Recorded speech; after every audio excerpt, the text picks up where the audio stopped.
Kami sungguh terkagum Tuhan akan setiap rencana-Mu, setiap jalan-Mu, setiap tuntunan-Mu. Ajar kami untuk selalu mengerti dan percaya Bapa, untuk berserah dan terus berserah. Ajar ku mengerti segala rencana-Mu. Ajar ku berserah hanya padamu. Pimpinlah jalanku dalam terang firman-Mu.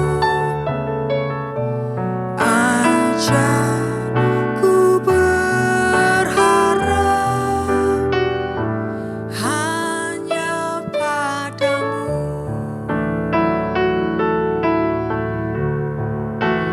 Bapakku,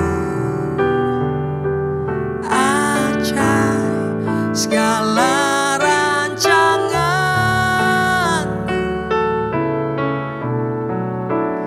Tuhanku, heran perbuatan-Mu.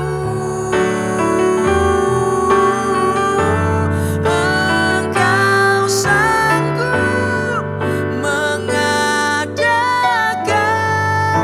segala yang ku perlukan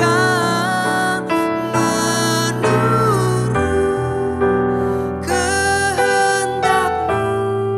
Terjadilah. Ajar kami mengerti Tuhan. Ajar ku mengerti segala rancangan-Mu. Ajar ku berserah hanya padamu.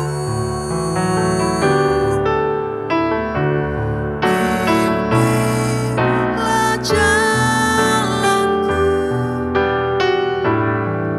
dalam terang firman-Mu. Ajar ku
Kami bersyukur Tuhan.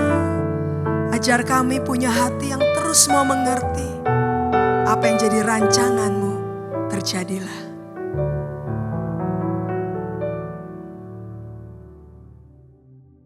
Shalom, jumpa lagi. Hari ini kita di dalam Rise Up. Bapak Ibu Saudara sekalian, saya percaya kita sama-sama sudah tahu kisah tentang Raja Daud. Seorang raja yang mengalami kemenangan demi kemenangan dari Tuhan dengan luar biasa. Dan hidupnya melekat kepada Tuhan. Tapi mari kita lihat kembali pada awalnya. Apa yang terjadi pada Daud. Daud, kalau kita baca dari 1 Samuel pasal yang ke-16. Kita melihat bahwa pada awalnya ketika Nabi Samuel mau mengurapi sebagaimana yang Tuhan perintahkan, dia pergi kepada sebuah keluarga dan kepada Isai, dan anak-anaknya ditampilkan. Menurut Samuel ini anak-anak Abinadab, Eliab, semua perawakannya tinggi, gagah. Wah, mungkin ini ya yang maksud Tuhan untuk diurapi menjadi raja. Tetapi apa yang terjadi? Kita lihat di ayat yang ke-7 dikatakan, tetapi berfirmanlah Tuhan kepada Samuel, janganlah pandang parasnya atau perawakan yang tinggi, sebab aku telah menolaknya. Bukan yang dilihat manusia yang dilihat Allah. Manusia melihat apa yang di depan mata, tetapi Tuhan melihat hati. Kalau kita baca ayat ini, kita percaya bahwa Daud memiliki hati yang berkenan di hadapan Tuhan. Sebab firman Tuhan katakan Tuhan melihat hatinya, bukan melihat yang lain. Ada hati yang sungguh-sungguh mengasihi Tuhan, ada hati yang murni. Walaupun Daud tidak diperhitungkan, ketika itu yang dilihat adalah orang-orang yang berperawakan tinggi dan cakap. Tapi rupanya Tuhan tidak memprioritaskan itu. Bagi Tuhan yang penting adalah bagaimana kondisi hatinya. Itulah orang pilihan Tuhan. Saat ini Bapak Ibu Saudara sekalian, kalau kita merasa kita bukan siapa-siapa, aku tidak dianggap orang, aku tidak diperhitungkan oleh orang lain, aku tidak dipandang oleh orang lain, jangan kecil hati. Pastikan hatimu ada di dalam kondisi yang benar di hadapan Tuhan. Pastikan hatimu mengasihi Tuhan, sebab Tuhan melihat kedalaman hatimu. Dan di sini dikatakan pada ayat yang ke-13, dikatakan Samuel mengambil tabung tanduk yang berisi minyak itu dan mengurapi Daud di tengah-tengah saudara-saudaranya. Sejak hari itu dan seterusnya berkuasalah roh Tuhan atas Daud. Ketika Tuhan berkenan kepada hati seseorang, maka urapannya akan dicurahkan. Ketika Tuhan melihat hati kita, walaupun rasanya kita kecil, tidak berarti, tidak berharga. Tapi kalau saudara dan saya punya hati mengasihi Tuhan, saya sangat percaya Tuhan rindu untuk mengurapi kita. Lalu untuk apa? Ketika kita tahu ada roh Tuhan hidup di dalam kita, ada roh Tuhan yang mengurapi kita. Apakah itu untuk membuat kita menjadi seseorang yang sombong dan dengan angkuh berkata, aku punya kuasa dari Tuhan? No, tidak seperti itu. Apa yang Daud alami?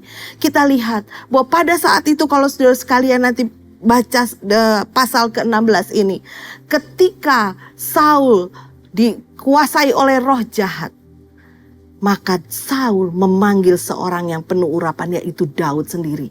Apa yang terjadi? Dikatakan di ayat yang ke-23. Dan setiap kali apabila roh yang daripada Allah itu hinggap pada Saul, maka Daud mengambil kecapi dan memainkannya. Saul merasa lega dan nyaman, dan roh yang jahat itu undur daripadanya. Ketika seseorang yang diurapi oleh Tuhan melakukan bagiannya dengan tepat, ketika dia melakukan apa yang Tuhan percayakan kepadanya, Daud mampu memainkan kecapi, dia senang memuji dan menyembah Tuhan, maka kuasa Allah yang bekerja, roh yang jahat itu mundur daripada Saul. Ada sesuatu yang besar ketika kita mengandalkan Tuhan kita yang hebat. Saudara, jangan merasa kecil, jangan merasa kita tidak berarti. Engkau dan saya dipilih oleh Tuhan untuk melakukan perkara besar, bukan dengan kekuatan kita, tapi dengan kekuatan kuasa dari tempat yang maha tinggi, yaitu kuasa Roh Allah yang mengurapi hidup kita. Oleh sebab itu Bapak Ibu Saudara, marilah kita hidup melekat dengan Tuhan. Pastikan hati kita ada di dalam kondisi yang benar, berkenan di hadapan Tuhan. Minta Tuhan untuk terus murnikan hati kita setiap hari. Dan biarkan urapan Allah itu turun atas hidup kita, memampukan kita melakukan pekerjaan yang besar bersama dengan Tuhan yang luar biasa. Haleluya, terpujilah nama Tuhan. Mari sama-sama kita satu di dalam doa. Tuhan Yesus yang hebat, kami bersyukur pada saat ini. Kami bersyukur buat pengertian yang baru yang Tuhan berikan buat kami hari ini. Tuhan, kami tahu dan kami menyadari kami bukan siapa-siapa. Bahkan seringkali mungkin banyak orang tidak memperhitungkan kami. Tapi hari ini di hadapan Tuhan kami mau menyatakan betul Tuhan. Kami bukan siapa-siapa tanpa Tuhan. Tapi ketika kami datang kepadamu dan urapan-Mu memenuhi kami. Kami mampu untuk melakukan perkara besar. Sebab Tuhan yang hidup dalam kami adalah Tuhan yang dahsyat. Terima kasih untuk pengertian ini Tuhan. Mari Tuhan, urapi kami tiap hari. Penuhi kami dengan hadirat-Mu setiap hari. Sehingga kami tidak takut menghadapi apapun juga. Kami percaya ada kuasa Tuhan yang menyertai hidup kami. Sehingga kemanapun kami pergi, dimanapun kami ada, kami akan melihat kuasa Tuhan bekerja dengan dahsyat. Dan itu boleh menjadi kesaksian buat banyak orang. Dan mereka pun boleh memuliakan Tuhan. Terima kasih Tuhan Yesus. Mari pimpin hidup kami hari demi hari. Biar hidup kami menyatakan bahwa Tuhan Yesus yang kami sembah adalah Tuhan yang dahsyat. Terima kasih Bapa. Hanya di dalam nama Tuhan Yesus Kristus kami berdoa dan mengucap syukur. Haleluya. Amin. Tuhan Yesus memberkati. 1 Samuel 16. Daud diurapi menjadi raja. Berfirmanlah Tuhan kepada Samuel, berapa lama lagi engkau berduka cita karena Saul? Bukankah ia telah kutolak sebagai raja atas Israel? Isilah tabung tandukmu dengan minyak dan pergilah. Aku mengutus engkau kepada Isai, orang Betlehem itu, sebab di antara anak-anaknya telah kupilih seorang raja bagiku. Tetapi Samuel berkata, bagaimana mungkin aku pergi? Jika Saul mendengarnya, ia akan membunuh aku. Firman Tuhan, bawalah seekor lembu muda dan katakan, aku datang untuk mempersembahkan korban kepada Tuhan.